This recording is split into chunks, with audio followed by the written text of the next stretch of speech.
This is Covering the Spread, part of the FanDuel Podcast Network.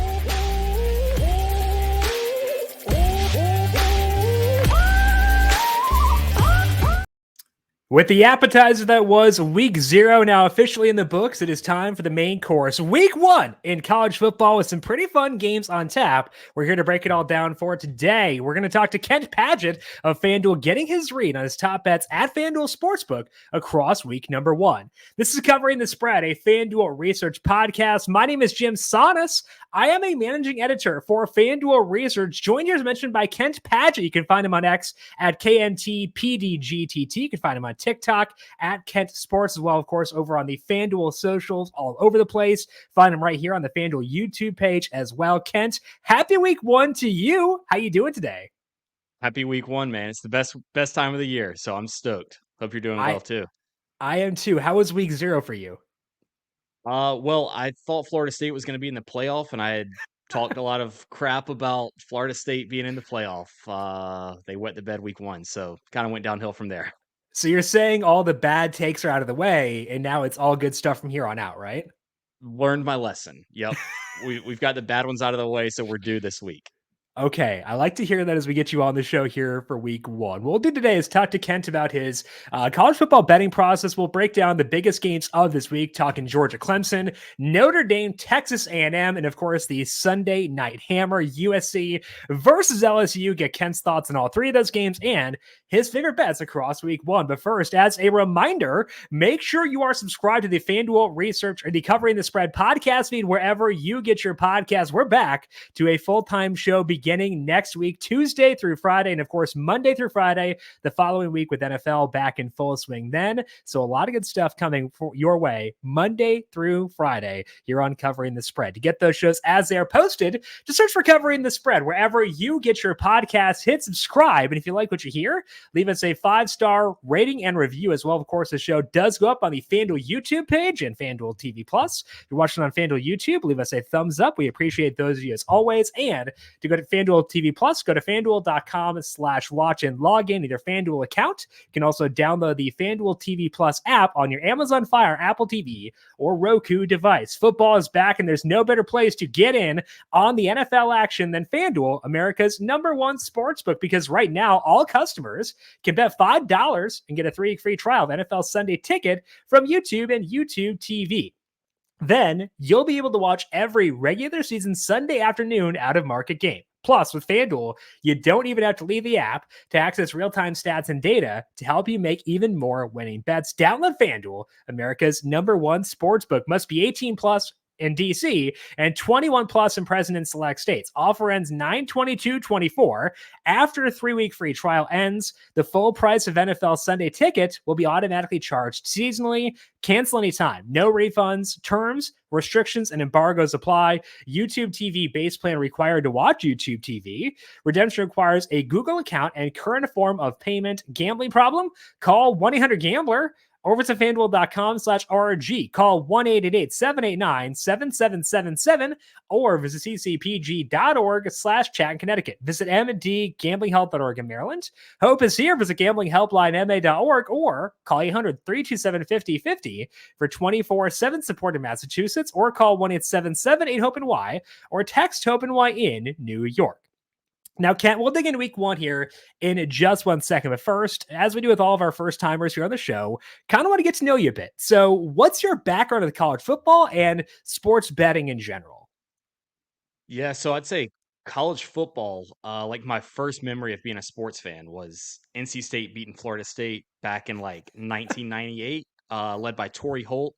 And I just remember my whole family's NC State fans, so everybody was like excited. And I was like, well, that's who we pull for. Those are the good guys. And then quickly, like kindergarten, first grade, I realized Saturdays were the sickest day of the week. So I was like, well, these Saturdays are awesome. I don't have to go to school. And then there's college football on, and Saturdays are college football. And so in my brain, it was just like, this is what it's all about. So Saturdays in college football are perfect for me.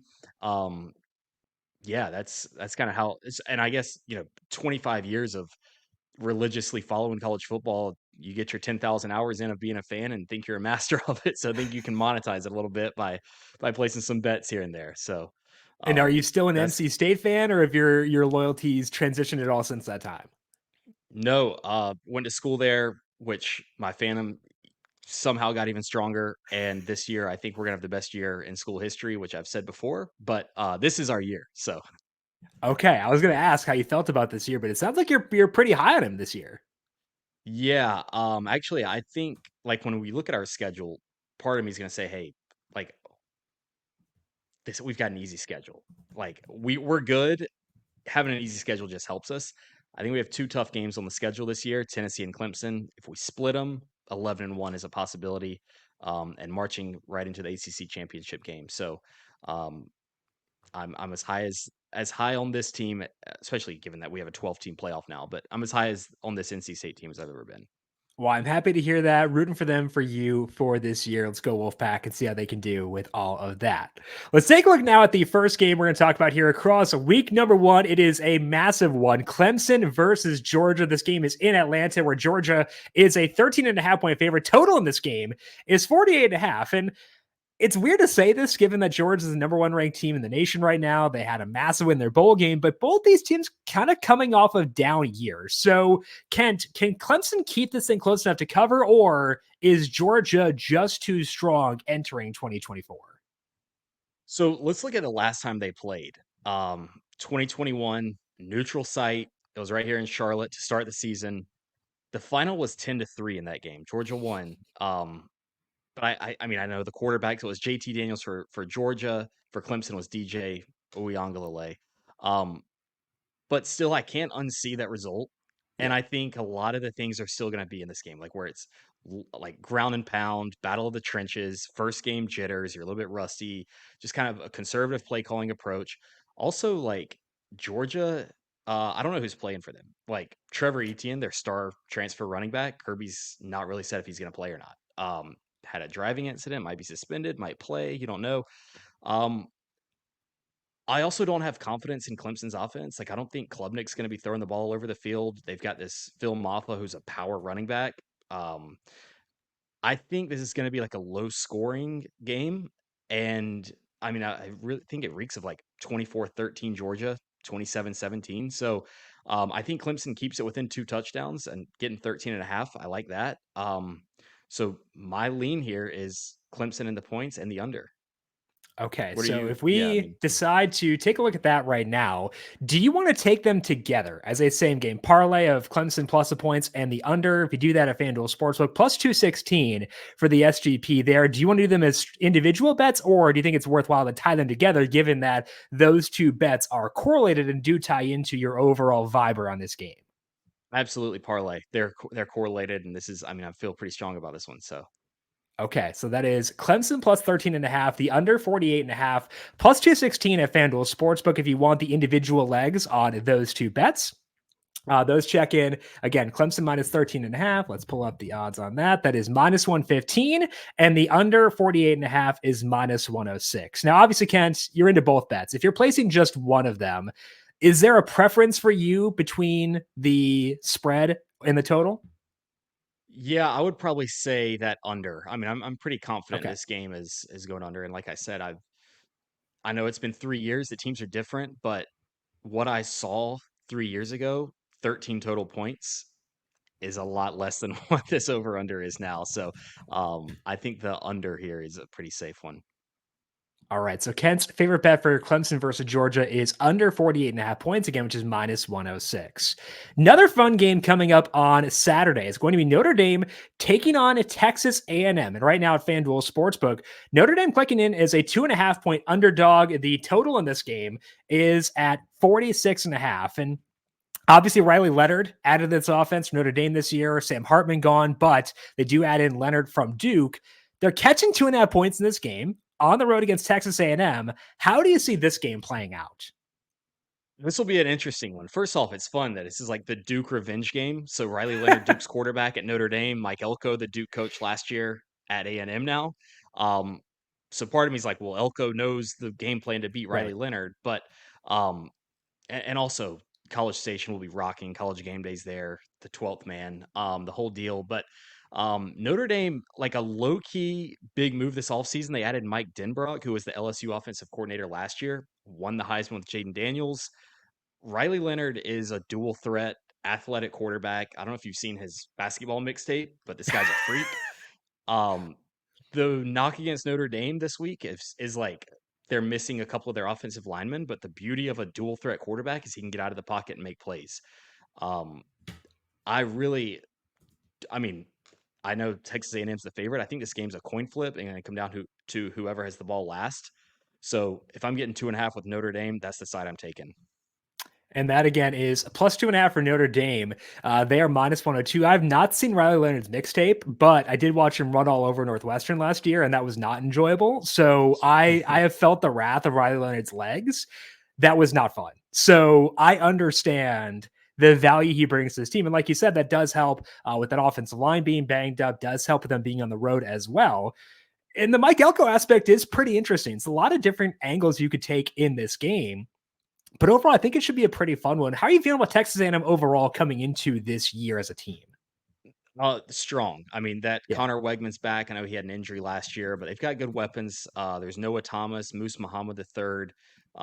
This is a team that can make some moves in the SEC, but this first week against Notre Dame, that's a tough draw. And Notre Dame is going to feel like this is a must-win game. This is one of the biggest games on their schedule, and they don't have the beauty of a conference championship to play their way into the tournament. So or to into the playoffs. So um, I think they're going to come out fired up for this one, knowing this is a must win. And if they win this game, their chances of making the playoff go through the roof. If they lose, they're fighting an uphill battle all year. And A&M, I don't think is going to be playing with the same.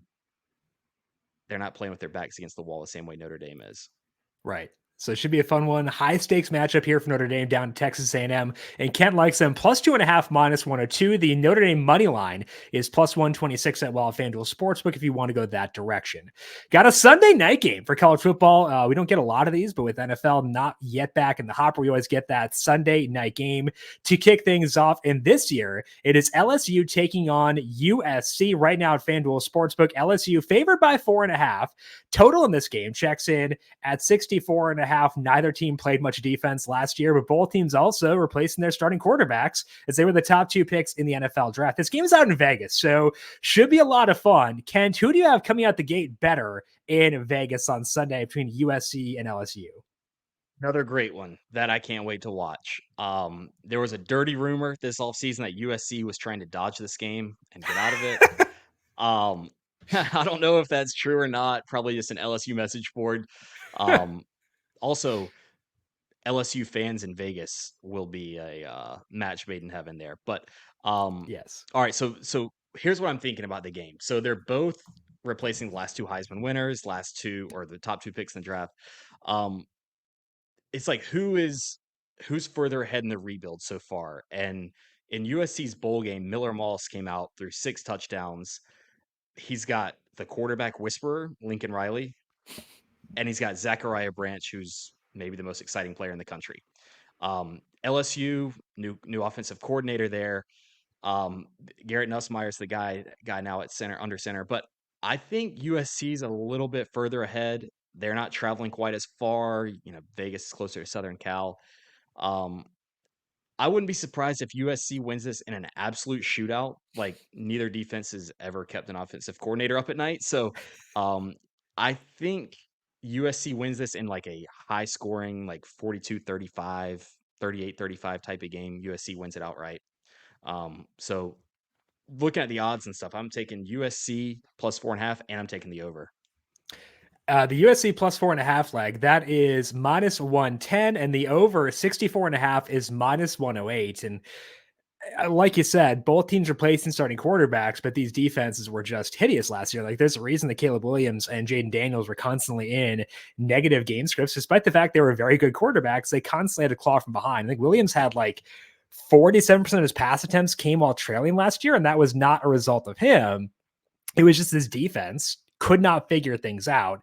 Any hope for you that either defense can turn things around, or are we just kind of expecting more of the same from them across the entirety of this year? Well, I think they both have new D coordinators this year, which obviously they both needed. And LSU does have a stud, Harold Perkins. I think he's like going to be one of the best middle line. I think they've got him at middle linebacker. He might should be an edge, but um, I mean, guy is just a beast. So ultimately, I think these defenses can improve, but week one, I don't think that the improvements are going to be there yet. So I'm expecting a shootout. Two teams that are just beautiful helmets, legendary colors, just the whole deal. So I can't wait to watch this game shootout. And it's indoors too. That never hurts. So definitely Exactly. a lot of fun in store for us on Sunday night. So Kent likes USC plus 4.5 and the over at 64.5, which is minus 108 at FanDuel Sportsbook. Okay, so those are the three premier games of this week. But Kent, any other bets you like across week one at FanDuel Sportsbook? There are. The first one I'm going to start with a trivia question and see if you can get it. And for Okay. you and the folks at home, Okay. bear with me here. So I want to get this right. Last year, only two quarterbacks had 2,000 passing yards and 15 passing touchdowns, 700 rushing yards and 10 rushing touchdowns, and less than five turnovers. One of them was Jaden Daniels, who won the Heisman. Okay. The other one, West Virginia's Garrett Green. Okay. Okay. I So, like it. one of the best dual threat quarterbacks in the country. They play Penn State at noon on Saturday in Morgantown. I think Garrett Green is the best quarterback in the game. West Virginia's at home. Um, they played last year. Penn State worked them over pretty hard, but West Virginia's got this star running back, Jaheim White, who didn't play last year. They've given him the number one Tavon's jersey, so high hopes for him there. If you wear that jersey number in West Virginia, you better be pretty raw, and he is. Um, West Virginia's getting 8.5 in this game. Like, I wouldn't be surprised if they win outright. If Penn State wins by a field goal, it wouldn't surprise me. But 8.5 is a ton of points. I trust West Virginia and Garrett Green more in this game than Drew Aller on the road. Um, and I know this is kind of like the sexy pick of taking West Virginia and Penn State's on upset alert. So I'm afraid it might be like, well, West Virginia can't creep up on them now. But Right. when I look at the board, I'm like, I love West Virginia with 8.5. And there's been a lot of talk about Penn State this year. It's like, okay, James Franklin hasn't been able to crack the playoff of 4 teams, but 12 teams, that seems like right kind of in their zone. It would be tough for Penn State to open the year up with a loss, a loss in this fashion. You're not saying a loss, you're saying for West Virginia to cover plus 8.5. But like still, expectations for Penn State are very high this year. And like, it's a big game, Kent. So I like the call. I like the boldness here. Yeah, and I mean, Penn State, I know people are high on them, but I still like they're not better than Ohio State or Oregon in that conference. So, um, I mean, it's going to be tough for them to. I think they'll be right on the edge of cracking the top 12. And this is one of those important games that we'll look back on at the end of the year. And it's like, how does Penn State have three losses? Oh yeah, they slipped up week one at noon in Morgantown when Garrett Green outplayed Drew Aller. Um, I think Penn State will still win, but Yeah. if it's a field goal, I won't be surprised at all. I'm still getting used to Oregon being the Big Ten. So when you said that, it like jarred me still. And it's like Yeah. that combined with like seeing Dylan Gabriel listed in like Big Ten stuff, like both those like throw me for a loop for like very different reasons. So I'm still like I still got a little bit of like inertia every time those things come up at this point. Yeah, well, Dylan Gabriel has played in pretty much every conference now, so That's right. yeah, gotta get used to seeing that man in a lot of different colors and a lot of different conferences. A lot of good uniforms for him though. So good on Oh him. yeah, I don't know if that's the reason he's like picked his schools, but like the gold was good back in the day. I don't Oklahoma's fine, but like the Oregon covered colors are pretty good too. So I respect that a lot about Dylan Gabriel. So Kent is on West Virginia plus 8.5. Any other bets you like across week one? so this is probably the most fascinating game to me. I haven't decided where I'm going. I've kind of got an idea, but Miami and Florida. Yeah. Um, Florida's got like 8 ranked games. They've got probably the hardest schedule in the country. Um, this is one of those games like Miami comes in with all this hype and now Florida State lost. So it's like, oh, now like this is Miami's year. They're the class of the ACC. They've got Cam Ward, who transferred in from Washington State. The running back, Martinez, I think from Oregon State. But, um, it's like how quick can those guys gel? Will team chemistry be right? And they start in the swamp, which is like toughest place to play in the country. It's up there. Um, and they're rivals. I don't like. I can't wait to watch this game. This is another one where I'm like, this is a coin flip, and whoever has the ball last probably wins. Florida's got Graham Mertz, which I'm not sold on, but at least he's a veteran. Um, and this is another one of those games. It's like when we look back at the end of the year, it's like, how did Miami have 2 to 3 losses? Oh yeah, they lost to an SEC team week 1. I think I can't see that. Is Miami favored? Yeah, they're minus 2.5. The Florida Yeah. money line is plus 126 right now at home. I mean, I almost want to take Florida money line. Yeah. Because I mean, well, honestly, I'll take Florida 2.5 in this. If you're giving me 2.5, I'll take it. Like I said, this is another one of those that's coming down to the last possession rivalry game. Like the aesthetically pleasing part of this Oh, game, yeah. Miami versus Florida. Just I can't wait to watch it, and it can really set the tone for what kind of year Miami's going to have. But also, Florida's like they've got to steal some of these like really tough ones because their schedule is a gauntlet, and them getting 6-7 wins is like they could be a 10-win team in another conference and squeak out 6 in this SEC schedule they have. So um, I think for the benefit of having a take, I'll say Florida plus 2.5. Okay. But I want an asterisk on that I don't love it. But Right. really, I A just can't lean wait for for the you. game. Yeah. A A slight lean. lean Yeah. towards Florida, plus 2.5 even money. Again, the money line for Florida, plus 126. You alluded to that schedule. Brandon Gadula, my colleague at FanDuel Research, ran the strength of schedule for all 130, whatever it is, teams. Florida's number 1. That's why their win total is as low as it is, because just they did face a brutal roll, but should be a very fun game there. Again, Kent leaning towards Florida, plus 2.5 in this one. All right. That is all we have across week number 1. That was Kent Padgett. You can find him on X, KNTPDGTT. Check him out on TikTok at Kent Sports. Check him out on the FanDuel socials as well here on the FanDuel YouTube page. Kent, I appreciate the time. It was great talking to you. Good luck to you in week 1. Enjoy the football. We'll talk to you again soon. Sounds good, man. Thanks for having me. Alrighty, again, thank you to Kent for joining us here today. If you got any questions for me, I'm on X at Jim Sonis. You can find FanDuel Research on X at FanDuel Research. Tomorrow we are back here talking to Anthony DeBundo of The Ringer, breaking down some NFL futures, and then have a preseason takeaways, Southern 500 breakdown coming up on Friday as well. It should be a fun week. And then Tuesday for Friday, we are back every weekday, once again, beginning next week. Appreciate all of you for listening. We'll talk to you again soon. This has been Covering the Spread, a FanDuel Research podcast.